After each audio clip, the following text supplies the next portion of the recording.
கேன்சரில் 4வது ஸ்டேஜ். கதறி அழுத பவதாரணி. இளையராஜா மகள் மரணம் பற்றி உறவினர்கள் சொன்ன ரகசியம். வெளியான தகவல். வாங்க என்ன தகவல்னு இந்த வீடியோல முழுமையாக பார்த்து தெரிஞ்சுக்கலாம். அதுக்கு முன்னாடி நம்ம சேனலை சப்ஸ்கிரைப் பண்ணாதவங்களா சப்ஸ்கிரைப் பண்ணிக்கோங்க. இளையராஜாவின் மகள் பவதாரணி பித்தப்பை புற்றுநோயால் பாதிக்கப்பட்டிருக்காங்க. ஆயுர்வேத சிகிச்சை பெறுவதற்காக இலங்கைக்கு சென்று அவங்க கடந்த சில மாதங்களாகவே அங்க சிகிச்சை பெற்று வந்திருக்காங்க.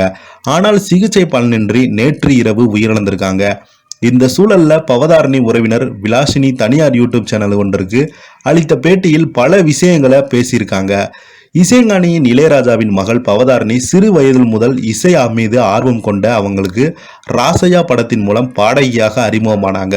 முதல் பாடலாக காதல் வானிலே பாடல் பாடிய அவங்க 30க்கும் மேற்பட்ட படங்களுக்கு பாடல்கள் பாடியிருக்காங்க. தனித்துவமான குரல் வளம் கொண்ட அவங்க ஒவ்வொரு பாடலிலும் தனது திறமையை நிரூபித்து இளையராஜா இசையில் அதிகமாக பாடியிருந்தாலும் ஹாரிஸ் ஜெயராஜ், தேவா, சிற்பி போன்ற இசையமைப்பாளருக்கு பாடியிருக்காங்க. பாரதி திரைப்படத்திற்காக இடம்பெற்றுள்ள மயில் போல பொண்ணு ஒன்று பாடல் பாடியதற்கு கடந்த 2001ஆம் ஆண்டு சிறந்த பின்னணி பாடகிக்கான தேசிய விருதையும் வென்றிருக்காங்க பவதாரணி.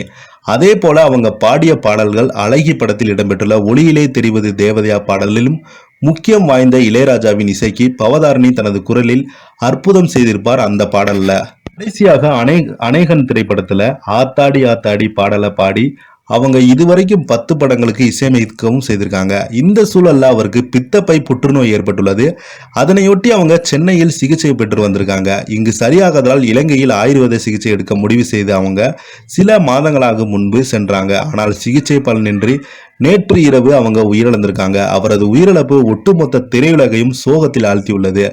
இந்த நிலையில பவதாரணி தாய்மாமனின் மகள் விலாசினி தனியார் யூடியூப் சேனல் ஒன்றுக்கு பேட்டி அளித்திருக்காங்க.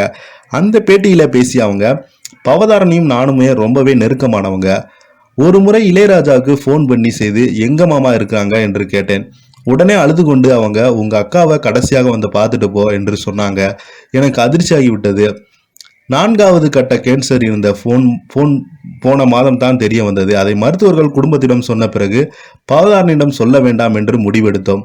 இந்த விஷயத்தை கேள்விப்பட்டதுமே எனது அம்மா பவதாரணியிடம் ரிப்போர்ட் கார்டுகளை வாங்கி கொண்டு மருத்துவராக இருக்கும் எங்களது உறவினரிடம் காண்பித்தாங்க. அவரே பேச விடுங்க என்று சொல்லிட்டாரு. அது மேற்கொண்ட எங்களுக்கு அதிர்ச்சியை கொடுத்தது. போன வருடம் கொழுவுக்கு நானும் அம்மாவும் இளையராஜா வீட்டுக்கு சென்றிருந்தோம். அப்போது அவங்க ரொம்பவே மெலிந்து விட்டாங்க. அவரை இன்னும் கொஞ்சம் காலம் வைக்க எல்லா வேலைகளும் நாங்கள் இறங்கினோம்.